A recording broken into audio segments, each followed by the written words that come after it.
supply chain problems, how the White House is getting involved to keep store shelves stocked. Commitment to Israel. U.S. lawmakers seek security in the Middle East. Vaccine mandate, where workers will be allowed to claim a religious exemption. And the Holy Father recognizes a miracle, why Pope John Paul I will now be declared blessed. On EWTN News Nightly for Wednesday, October 13th, 2021.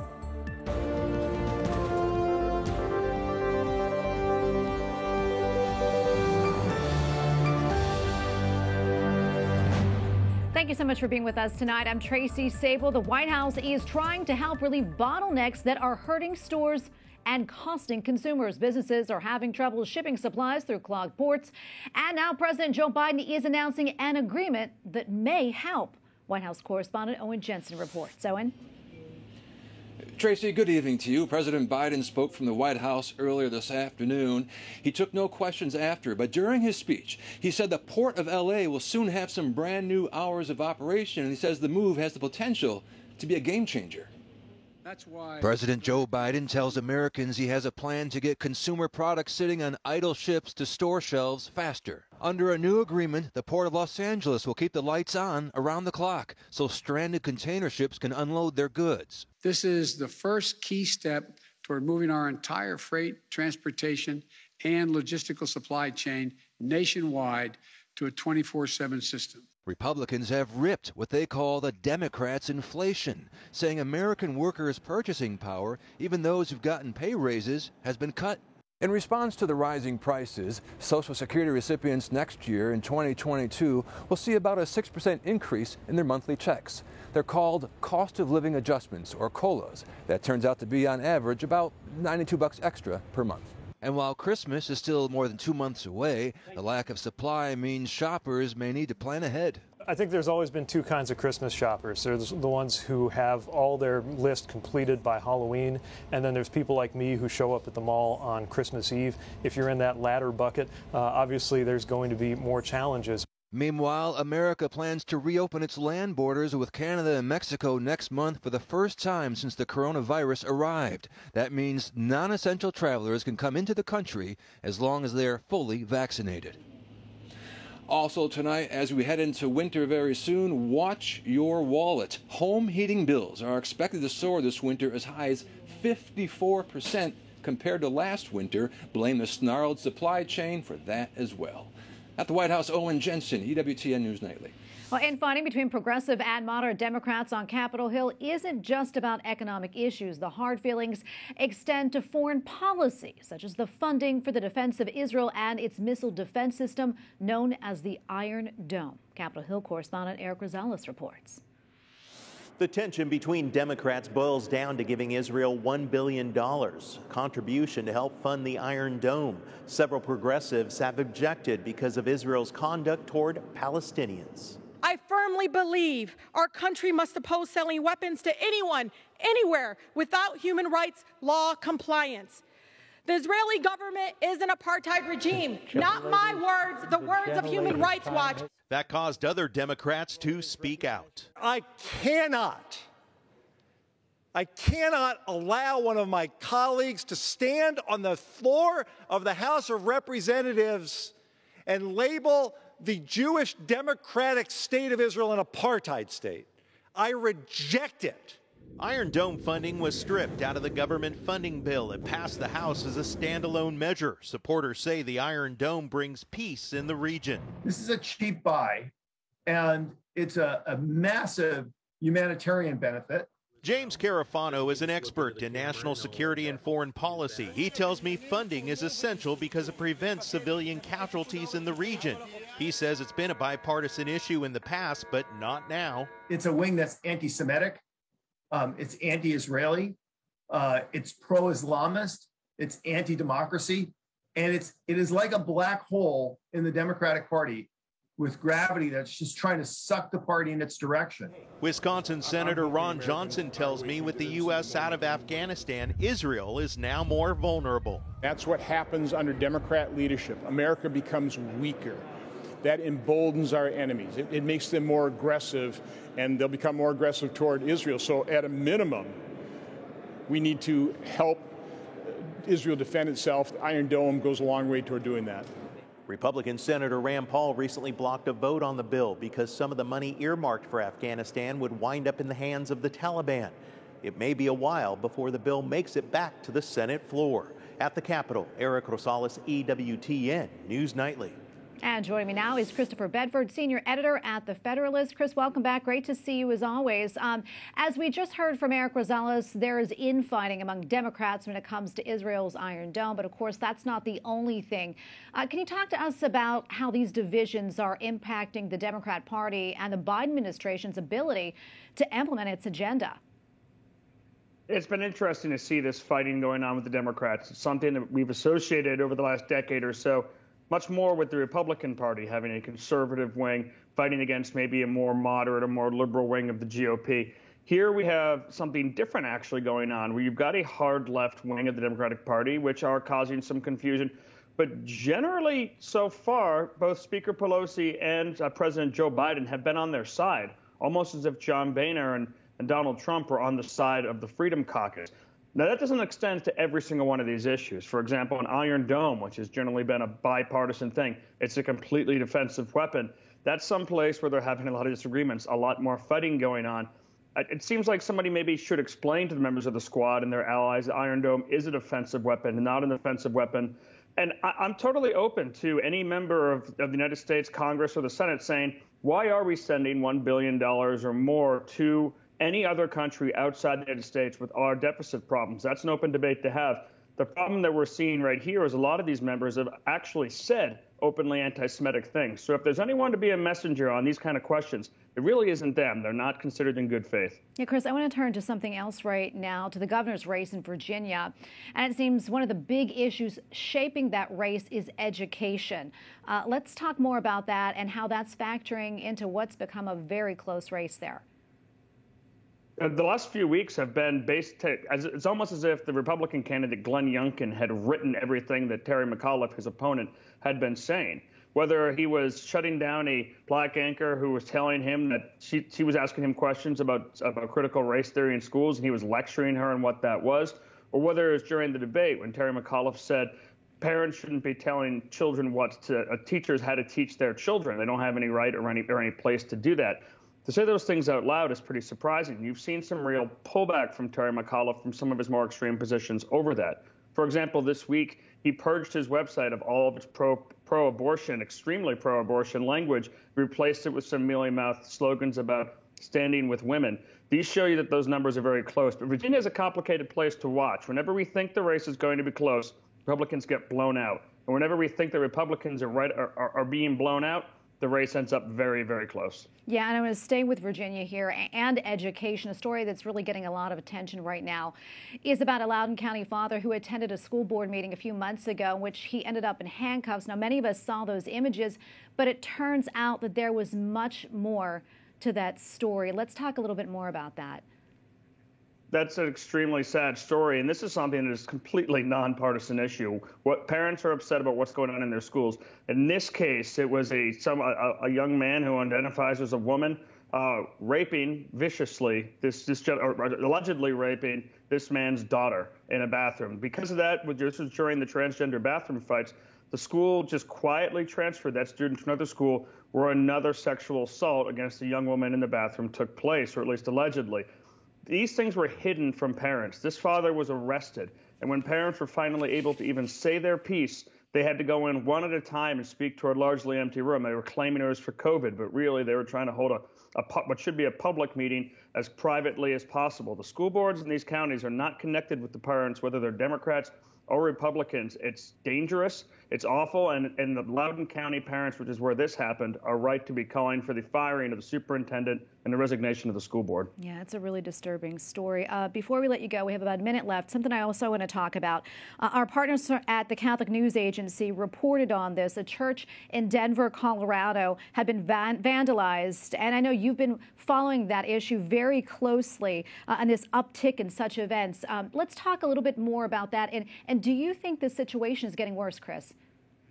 Yes, it's gotten worse. The number of attacks on churches over the last 5 years have gone from a few with maybe goths or punk rockers or wannabe Satanists to extremely rampant. The evil that has been unleashed in this country and that is being even promoted in the halls of power, the attacks on Christianity, as if that's completely normal and completely okay to do, are seen every day. And with that, we've seen not just the kind of normal vandalism, maybe high schoolers spraying a fire extinguisher so they don't have to go to school, but satanic attacks, attacks on Christ, attacks on the host, attacks on statues of Queen Mary. It's been very sad and traumatic for Christians who are already at risk of losing their jobs for standing by their beliefs to not even have a sanctuary in their own churches. Yeah, it really is heartbreaking. Chris, thank you so much for coming on. I always appreciate your time. Christopher Bedford, senior editor at The Federalist. Thanks again. Well, the Supreme Court heard arguments yesterday whether Kentucky's Attorney General may appeal and defend a pro-life law, which a federal appeals court struck down last year. The governor ended further appeals, but David Cameron seeks to pursue unresolved legal issues in the case. New York State healthcare workers have won more time for religious exemption from required COVID-19 shots. A federal judge has upheld an injunction while a lawsuit proceeds that challenges vaccine links to fetal stem cells. New York Governor Kathy Hochul, a Catholic, vows to win the mandate enforcement.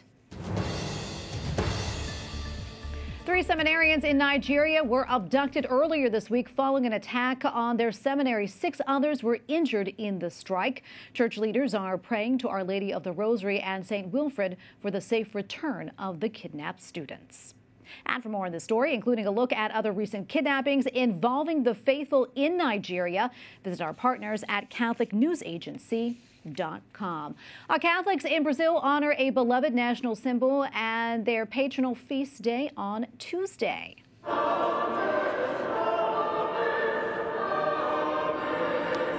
A Mass in Rio de Janeiro's Metropolitan Cathedral celebrated the 90th anniversary of the Christ the Redeemer statue. It was inaugurated in 1931 on the Feast of Our Lady of Aparecida. Separately, Brazil's president joined worshipers for a Mass at the Aparecida Cathedral. Typhoon Kompasu has closed Hong Kong. It is the second strong storm in a week to hit that city, bringing a heavy tidal surge with high winds and rain. Earlier, the Philippines Coast Guard rescued victims from flash floods. The storm triggered landslides that killed at least 11 people and left several missing. Coming up, a miracle years in the making. Pope Francis elevates one of his predecessors. And modern evangelization. The Holy Father speaks about welcoming people from other cultures and traditions.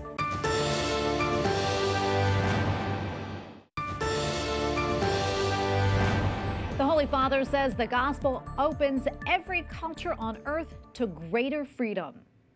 Da qui deriva il dovere di rispettare la provenienza culturale di ogni persona. At his weekly talk to pilgrims at the Vatican, the Holy Father notes the word Catholic is derived from a Greek word meaning universal. That is because Christ died for everyone, and as Catholics, we find true freedom in following him. He also are called to find the good that exists in every culture. Pope Francis has recognized a miracle obtained through the intercession of Pope John Paul I, who will now be declared blessed.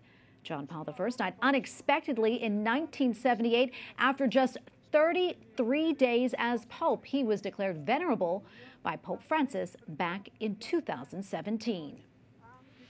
Joining us now from Rome is Andreas Tannhauser, the new EWTN Vatican Bureau Chief. Andreas, welcome. Thank you so much for your time today, and congratulations on the new position. I want to talk about you in just a moment, but first, let's talk about the news about John Paul I. Can you tell us a little bit more about his beatification? Sure. Thank you, Tracy, for having me, and good evening from Rome to you and to all our viewers.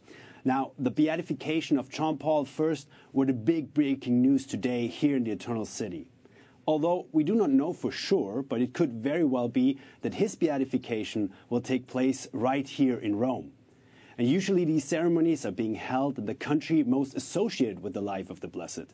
But since we're speaking about a former pope, it might well be that Pope Francis is holding the ceremony in the Vatican.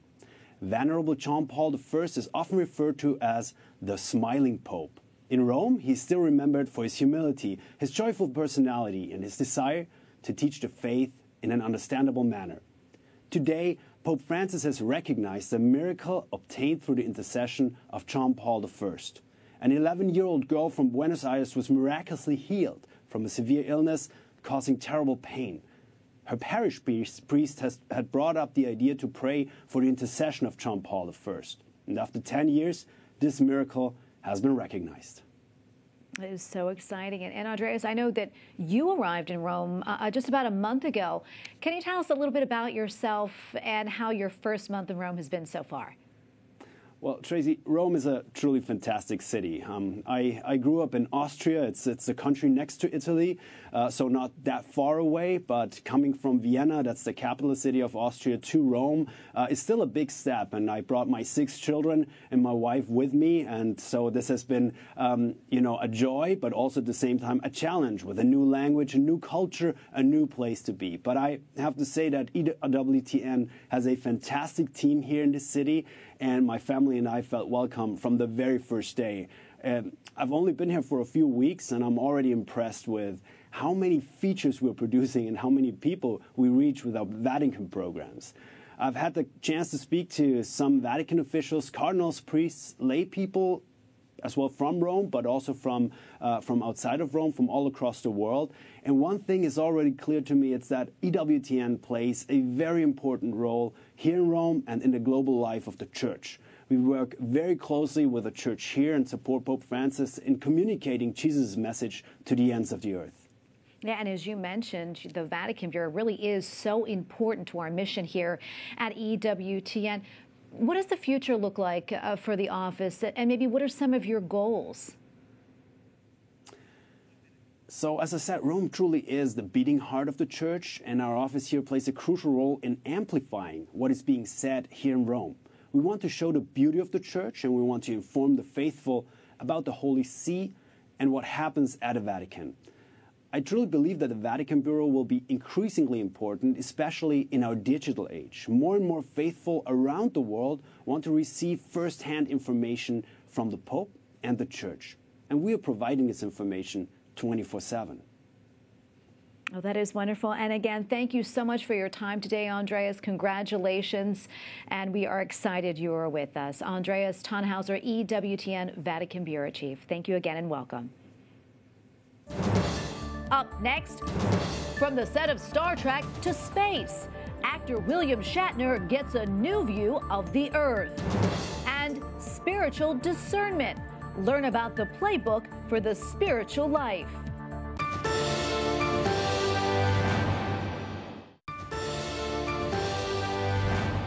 William Shatner joins a small but growing list of civilians who have gone on a spaceflight. Actor who portrayed Star Trek's fictional Captain Kirk flew aboard Jeff Bezos' Blue Origin rocket at age 90. Shatner is now the oldest person to reach space, surpassing 82-year-old aviation pioneer Mary Wallace Funk, who flew during Blue Origin's July debut. Well, staying out of this world, the James Webb Space Telescope is one step closer to heading to space. The telescope arrived in French Guiana Tuesday after a 16-day journey by boat. The 5,800-mile voyage started in California, went through the Panama Canal, and arrived to the port on the northeastern coast of South America. JWST is scheduled to launch in December and will be the world's largest and most powerful space science observatory. A new video series is sharing St. Ignatius of Loyola's rules of spiritual discernment as rules for life at any age. Out tomorrow, the playbook for the spiritual life features best-selling author of Ignatian Spirituality, Father Timothy Gallagher, and Catholic University of America football coach Mike Galatius as they team up to share timeless lessons learned about living out the Catholic faith. And joining us now is Kristen Fisher, Director of Content for Set Us Ablaze, which produced the 10-part series. Kristen, thank you so much for joining us. Thank you so much for having us. I'm delighted to be here. We're so glad you can be here with us. Tell us a little bit more about this series, which was created for teens and young adults looking for guidance in their daily lives. Yeah, so we've noticed that as a church, we do an okay job of helping teens to encounter the Lord. It's much harder to help them respond to the Lord and to live out that response. And so this series was actually Father Gallagher's idea. It's been on his heart for many, many years, but he wanted to take the rules that he has seen change lives so substantially over the years and make them more accessible to young people. And so we teamed up to make that happen. But in the process, we realized this really is making the rules more accessible to everyone, right? Everyone can learn from Ignatius. So we're really thrilled to finally see it come out. That's wonderful. How do you hope they're going to grow spiritually from this? I think that the rules lay a foundation so that we can better recognize how the Lord operates, how he speaks to us, and also how the enemy operates and how he speaks to us. It gets rid of some of the confusion. It allows us to really become aware and understand what's going on in our spiritual life and the ups and the downs so that we can appropriately take action, so that we can follow Jesus consistently. Yeah, I want to talk about these incredible hosts you have for the program. Yeah. Tell us a little bit more about them for those who may not be familiar and how they complement each other, and also the different perspectives that they bring to the table. Yeah, so Father Gallagher, I'm sure many of your viewers know, is sort of the Ignatian expert in the English-speaking world. So he was kind of a no-brainer. And again, this series was his idea. So he was already part of the series, from the start. But as we discerned how we would make this more accessible, I wrote the scripts for it, and so I decided to use metaphors from sports, to something that's probably a little more familiar to the average young person or just person in general. And so then we were discerning, okay, who is very faithful, who loves the Lord and is actively living their Catholic faith, but can speak with authority and with passion in the realm of sports. And so as Providence would have it, Coach Mike Catilius is actually a friend of mine from my parish, and so it seemed kind of like a no-brainer, and we asked him, and he prayed about it, and he said, yes, I would love to be part of this project. That's wonderful. Yeah, that's wonderful. And I also want you, if you don't mind, to talk a little bit about St. Ignatius' rule of discernment and how it can serve as a playbook for spiritual life. I think that too often we feel like we have to figure out what it looks like to be a disciple on our own, right? And we try to kind of white knuckle our way into being faithful or to growing in holiness. And the reality is that in the Catholic Church, we have this vast wealth of all who've come before us, right, in the communion of saints and in the tradition and the sacraments. And so these rules from St. Ignatius were being lived out far earlier than Ignatius. He just wrote them down in a really succinct way so that we could then benefit from them. So I think it frees us to take the pressure off ourselves to figure out what does it mean to follow Jesus, to figure out what that has to look like, and to really be able to spend our energy following Jesus and not figuring out, gosh, which voice is his. Yeah, and can you tell us maybe a little bit more about the series before I let you go? Anything else you want our viewers to know about? Yeah, so again, we made it with high schoolers and young adults in mind, but in anyone who beta reviewed it or just kind of took a peek at it for us, they said, gosh, I would really love to do this with my mom's group or with our Knights of Columbus group or our Bible study. We really discovered that the Lord might have far bigger plans for it than we even realized, that this is really Ignatius's rules in all of their integrity, with all of their power, but in a way that is accessible and relatable to anyone who wants to follow Jesus, no matter their age. Yeah, and that's so important to make it relatable, and you really did that with this. For those that want to find more information about it, how can they do so? So we have a new video platform. It's setusablaze.tv, all one word, setusablaze.tv. Okay, great, Kristen. Thank you so much for your time for doing this. It's wonderful. Thanks for having me. Absolutely. Thank you. And we thank you for joining us tonight. For the entire EWTN News Nightly team, I'm Tracy Sable. Good night and God bless.